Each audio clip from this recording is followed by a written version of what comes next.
Hello friends, आज के इस वीडियो के अंदर हम लोग नया टॉपिक स्टार्ट करेंगे।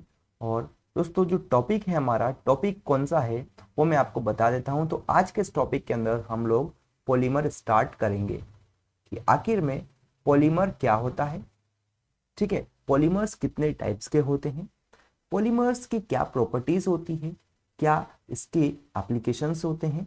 फिर हम अलग अलग टाइप के पॉलीमर्स को डिस्कस करेंगे, जैसे कि आपने नाम सुना होगा, पीवीसी हो गया, ठीक है, टेफ्लॉन हो गया, या फिर बैकलाइट हो गया। और बहुत सारे अलग अलग टाइप के जो पॉलीमर्स हैं उनके ऊपर हम लोग डिस्कशन करेंगे, उनके एप्लीकेशंस, उनकी प्रॉपर्टीज, उनकी मैन्युफैक्चरिंग प्रोसेस के ऊपर भी हम लोग बात करेंगे। ठीक है, लेकिन वीडियो को स्टार्ट करने से पहले मैं आपको ये क्लियर कर देता हूं कि ये जो वीडियो सीरीज है किन किन स्टूडेंट्स के लिए हेल्पफुल होने वाली है। तो दोस्तों, जो भी स्टूडेंट्स हमारे मान लो बीटेक की प्रिपरेशन कर रहे हैं, ठीक है, या बीटेक वाले जो स्टूडेंट्स है, बीटेक वालों के लिए ये वीडियो सीरीज हेल्पफुल होने वाली है। जो भी बीई है, बैचलर ऑफ इंजीनियरिंग, इनके लिए भी हेल्पफुल होने वाली है। साथ में जो भी बीएससी के स्टूडेंट हैं उनके लिए भी ये हेल्पफुल होगा। एमएससी के जो स्टूडेंट्स है उसके लिए भी हेल्पफुल होगी। या फिर मैं ये कहूँ, जितनी भी एग्जाम्स में, ठीक है, जितनी भी एग्जाम्स में पॉलीमर टॉपिक है उन सब के लिए ये वीडियो सीरीज हेल्पफुल होने वाली है। ठीक है, तो जैसे जैसे मैं आपको पढ़ाने वाला हूं आप वैसे वैसे इस वीडियो सीरीज को फॉलो कीजिए। आपके सारे टॉपिक्स में यहाँ पर कवर करा दूंगा। और फिर भी कोई भी कंफ्यूजन या कोई टॉपिक्स आपका रह जाता है तो आप मुझे पर्टिकुलर कमेंट कर सकते हैं, मैं उस पर भी सेपरेट वीडियो बना दूंगा। तो दोस्तों, बिल्कुल भी टाइम वेस्ट ना करते हुए हम लोग स्टार्ट करते हैं बहुत सबसे पहले टॉपिक की तरफ से। और सबसे पहली जो चीज है पॉलीमर के अंदर जो हम लोग देखेंगे वो है व्हाट इज पॉलीमर। आखिर में पॉलीमर होता क्या है। ठीक है, तो हम लोग स्टार्ट करेंगे व्हाट इज पॉलीमर से। व्हाट इज पॉलीमर, ये क्वेश्चन आपके दिमाग में आ रहा हो। तो दोस्तों, पॉलीमर्स जो होते हैं हमारे हाई मोलिकुलर वेट के ऑर्गेनिक कंपाउंड्स होते हैं। क्या बोला मैं? ऑर्गेनिक कंपाउंड्स होते हैं। अब सवाल आता है कि ऑर्गेनिक कंपाउंड्स क्या होते हैं। मैं आपको क्या बोला, पॉलीमर्स जो होते हैं, पॉलीमर्स हमारे हाई मोलिकुलर वेट के ऑर्गेनिक कंपाउंड्स होते हैं। अब हाई मोलिकुलर वेट मेरे ख्याल से क्लियर हो गया होगा, मतलब ऐसे ऐसे कंपाउंड्स जिनका की मोलिकुलर वेट बहुत ज्यादा होता है। जैसे एग्जांपल के तौर पर मैं आपको बताऊं तो ये मेरा एक क्या CH4 मेरा एक क्या है कंपाउंड है। इसके अंदर इसका मोलिकुलर वेट अगर आप देखेंगे तो कार्बन का वेट होता है 12 प्लस हाइड्रोजन का होता है मेरा 4 इंटू 1, हाइड्रोजन का 1 हो जाएगा। तो यहाँ पर अगर आप देखेंगे तो CH4 का जो वेट हो जाएगा 16 होता है इसको। ठीक है, ऐसे ही अगर आप बात करें C6H12O6, ये क्या है हमारा ग्लूकोज है, तो इसका भी एक मोलिकुलर वेट रहेगा। तो मोलिकुलर वेट कैसे कैलकुलेट करते हैं वो मेरे ख्याल से आपको क्लियर हो गया होगा। तो पॉलीमर को क्या कहा गया? पॉलीमर को कहा गया है कि ये हाई मोलिकुलर वेट के ऑर्गेनिक कंपाउंड्स होते हैं। अब ऑर्गेनिक कंपाउंड्स क्या होते हैं ये अभी मैं आपको बताने वाला हूं। अब साथ में एक और चीज इसने बोला है जिसके अंदर large number of simple units जो रहती है। सिंपल यूनिट्स, यहां पर देखना, सिंपल यूनिट्स जो है इसको क्या कहते हैं मैं बताऊंगा। तो सिंपल यूनिट्स क्या होती है, खुद को रिपीट कर लेती है। मान लो सिंपल यूनिट्स को मैं यहां पर कुछ ए बोल देता हूं। ठीक है, अगर मैंने सिंपल यूनिट्स को ए बोला है, दोस्तों यहां पर क्या करेगा, ए खुद को रिपीट करते जाएगा। मान लो इस तरह से ये ए ने खुद को रिपीट किया है। तो जब ये simple units that is a है, ए सिंपल यूनिट्स थी, ये हमारी रिपीट होती गई, मानो ये एन टाइम तक रिपीट हुई। तो इसकी वजह से ये यहाँ पर जो भी हमको देखने को मिला ये पूरा का पूरा इस सिंपल यूनिट के कॉम्बिनेशन का जो रिजल्ट जो मिला इसी को हम बोलते हैं क्या, पॉलीमर।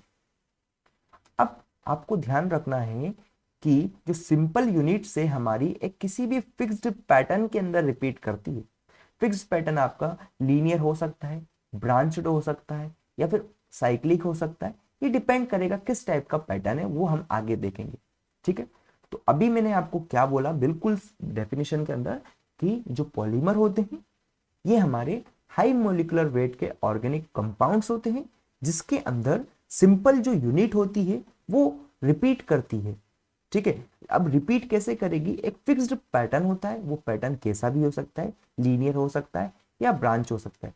ये तो मेरा है दोस्तों, अभी फिलहाल देख पा रहे हैं आप, ये है लीनियर। अगर मैं इसी के अंदर ब्रांच की बात करूं तो ब्रांच कैसे हो जाएगा, मानो कि ये यहाँ पर ए एक और आ गया, इधर की साइड ये ए आ गया, तो ये पैटर्न कैसा हो गया, मेरा ब्रांच्ड पैटर्न हो गया।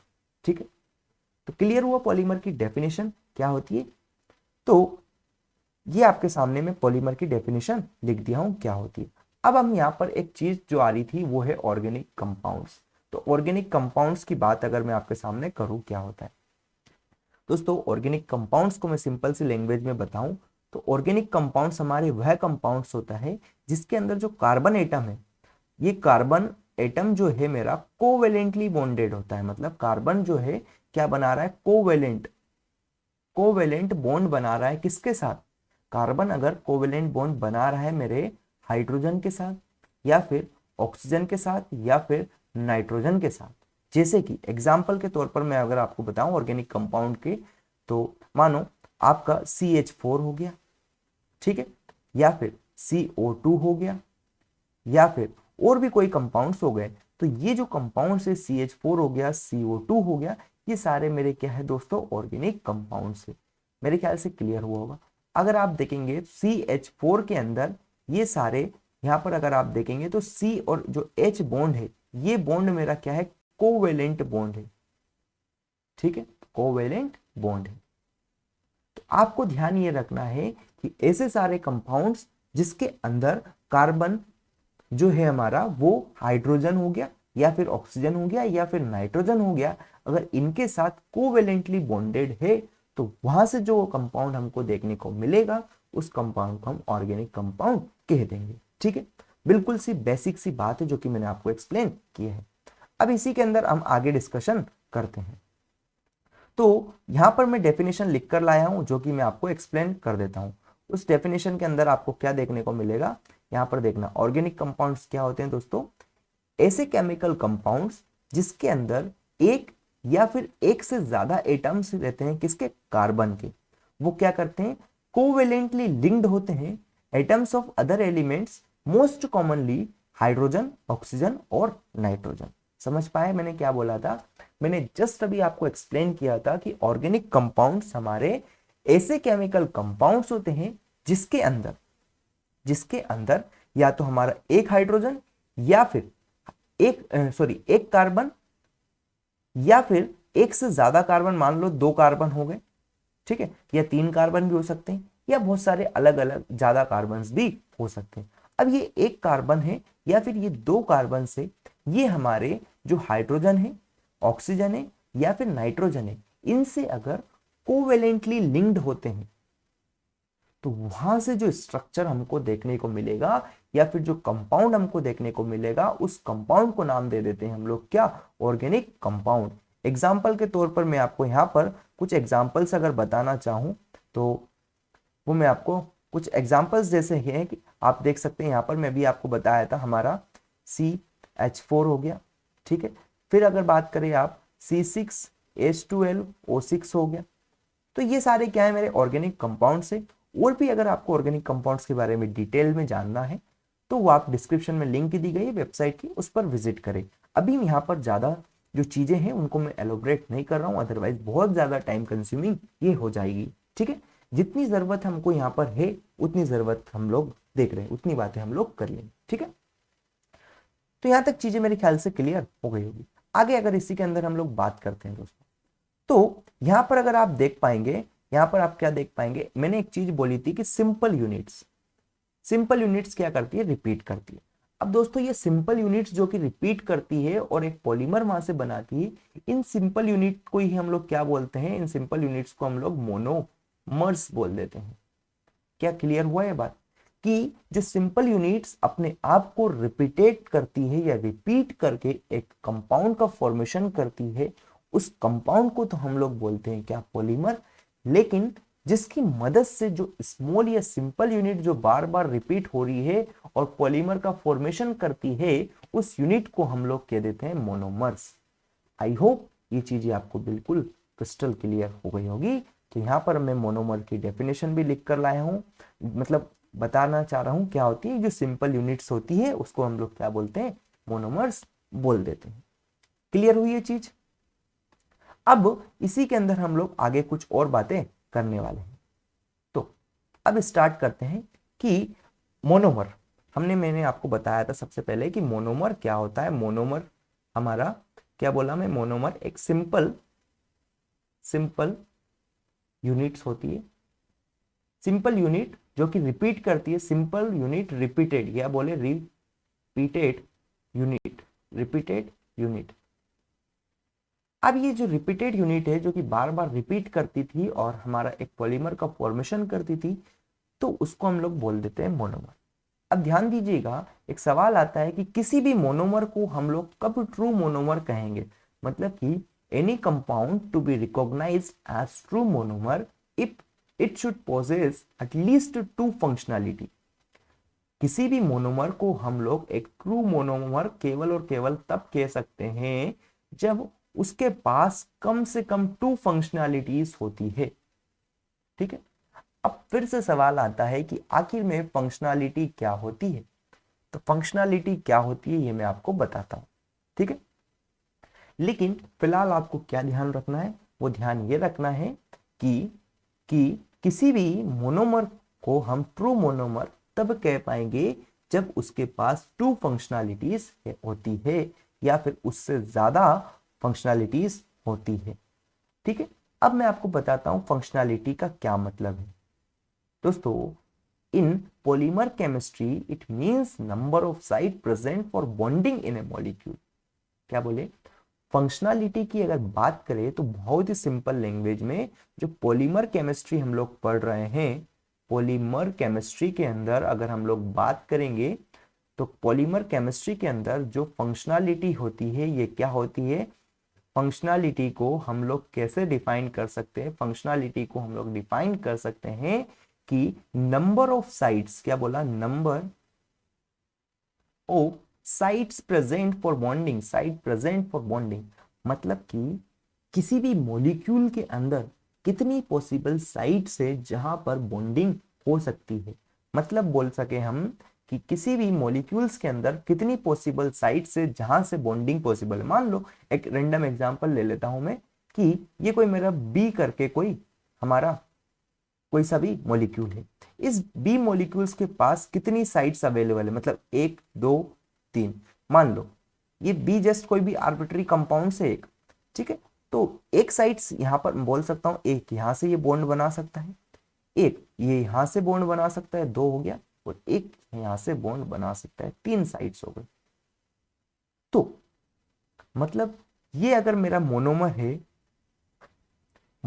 है तो इसके पास एटलीस्ट 2 साइट्स, मतलब ये और ये, कोई सी भी 2 साइट्स तो होनी ही चाहिए, तब जाके उस पर्टिकुलर मोनोमर को हम ट्रू मोनोमर कह पाएंगे। क्योंकि दोस्तों जब तक अगर 2 साइड नहीं रहेगी तो हमको पॉलीमर का फॉर्मेशन नहीं मिलेगा। ठीक है ना, तो आपको सिंपल सी जो बात ध्यान रखनी है वो यहाँ पर ये रखनी है कि किसी भी मोनोमर के लिए, ट्रू मोनोमर होने के लिए 2 यहाँ पर कंडीशन है। पहली तो कि उसके पास कम से कम 2 साइड्स होनी चाहिए। क्या बोले, एटलीस्ट उसके पास 2 साइड्स होनी चाहिए बॉन्डिंग की। क्लियर है, तो यहां पर फंक्शनलिटी को भी सिंपल सी लैंग्वेज में डिफाइन किया गया है कि फंक्शनलिटी क्या होती है। फंक्शनलिटी होती है कि किसी भी मॉलिक्यूल्स के अंदर कितने अमाउंट में बॉन्डिंग साइट प्रेजेंट है या कितने number of bonding site present है। अब बॉन्डिंग साइट क्या होती है, ऐसे प्लेस जहां से हमारा कोई भी मॉलिक्यूल्स बॉन्ड बना सके। ठीक है, मेरे ख्याल से ये चीज क्लियर होती जा रही होगी। फिर भी अगर कोई कंफ्यूजन है आपको तो आप कमेंट कर सकते हैं। ध्यान दीजिएगा, अब एक और चीज मैं बताता हूं, not two functional group necessarily as, मतलब कि 2 फंक्शनैलिटी होना चाहिए, 2 फंक्शनैलिटी चाहिए हमको, मतलब 2 बॉन्डिंग साइट चाहिए। अब 2 बॉन्डिंग साइट का मतलब ये नहीं है कि आपके पास 2 फंक्शनल ग्रुप होने चाहिए। ठीक है, ये कतई नहीं कहना चाह रहे, क्योंकि आप जानते हैं कि एक कंपाउंड के अंदर, ठीक है, मतलब एक फंक्शनल ग्रुप ही हमको कभी कभी 2 से ज्यादा फंक्शनैलिटी भी दे सकता है या फिर 2 फंक्शनैलिटी भी दे सकता है। ठीक है, मेरे ख्याल से ये चीज क्लियर हो गई होगी। यहाँ पर जो भी लिखा है आप एक बार इसको जरूर पढ़ ले। ठीक, मतलब कि यहाँ पर बोला है as in the same compounds one functional group give rise to only one functionality while in some other compound while in some compounds one functional group give rise to two functionalities, मतलब कि किसी compound के अंदर एक जो functional group होता है वो एक ही फंक्शनलिटी प्रोवाइड कराता है, लेकिन सेम फंक्शनल ग्रुप किसी दूसरे कंपाउंड के अंदर दो फंक्शनलिटी भी प्रोवाइड करा सकता है। ठीक है, फंक्शनल ग्रुप्स क्या होते हैं इन पे हम लोग नहीं जा रहे हैं, मेरे ख्याल से आपको पता होगा क्योंकि आप पहले पढ़ के आए होंगे फंक्शनल ग्रुप क्या होते हैं। ठीक है, आगे अगर हम इसके अंदर बात करें तो वो क्या कहना चाहते हैं, वो कहना चाहते हैं जैसे कि कुछ आपको मैं यहां पर बता देता हूं कि CH3OH has one functional group and one functional. देखिए मैं मानूं ये CH3 और ये OH, ये यहां पर OH जो है इसको बोलते हैं हम लोग क्या, फंक्शनल ग्रुप। ठीक है, यही मेरा है क्या दोस्तों, फंक्शनल ग्रुप। तो आप देख सकते हैं CH3OH के अंदर एक फंक्शनल ग्रुप है और इसके पास एक ही फंक्शनैलिटी है। क्लियर हुआ, ये एक ही फंक्शनैलिटी केवल इसके पास है क्योंकि ये यहीं से केवल बॉन्ड बना सकता है। ठीक है, क्लियर हुआ, इसलिए इसको हम लोग ट्रू मोनोमर नहीं कहेंगे, मतलब जो OH जो है हमारा क्या है, ट्रू मोनोमर नहीं, मोनोमर नहीं है। क्लियर हुआ, तो कल से किसी भी एग्जाम्स में या फिर वाइवा वगैरह में अगर आपसे पूछा जाता है क्या OH ट्रू मोनोमर है, तो अपना आंसर क्या होगा, OH ट्रू मोनोमर नहीं है। ठीक है, क्योंकि इसके पास केवल और केवल एक ही फंक्शनैलिटी है। ठीक है, नेक्स्ट अगर इसी के अंदर बात करें दोस्तों हम लोग, तो यहां पर आप देख सकते हैं यहां पर क्या लिखा गया है, CH2 double bond CH2 has one functional group and two functionality. क्योंकि आप देखिएगा CH2 डबल बॉन्ड CH2, इसके अंदर अगर आप देखेंगे तो दो फंक्शनैलिटी है कि यहां से भी बॉन्ड बना सकता है और यहां से भी बॉन्ड हमारा बन सकता है। समझ पाए, तो दो फंक्शनलिटी मतलब ये यहां से भी बॉन्ड बन सकता है, यहां से भी बॉन्ड बन सकता है। जब ये डबल बॉन्ड ब्रेक होगा तो जैसे कि अगर आप देखेंगे यहां पर अगर देख सकते हैं इसको, तो ये CH और CH2 ये, और ये जब यूनिट्स रिपीट होती जाएगी तो यहां पर आपको N फॉर्मेशन देखने को मिल जाएगा।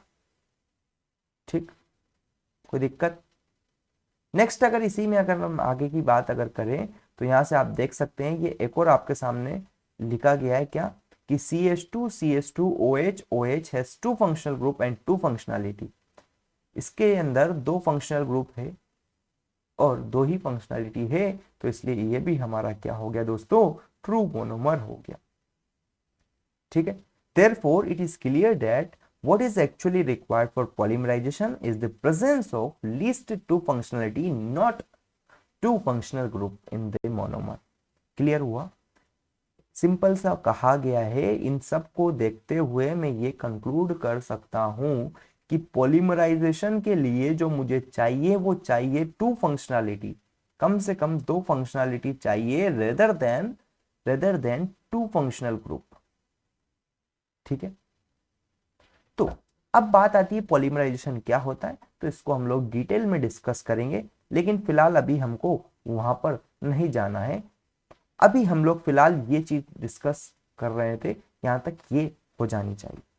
दोस्तों यहां पर अगर हम बात करें कि मैं अभी आपको एक्सप्लेन किया था, कुछ इसमें शायद थोड़ा सा मिस्टेक हो गया था कि CH3OH has one functional group and one functionality, मतलब कि आप देख सकते हैं CH3OH मतलब ये एक ही बॉन्ड बना सकता है, तो इसके पास एक ही फंक्शनलिटी है, ये मैं आपको क्लियर कर दिया हूं।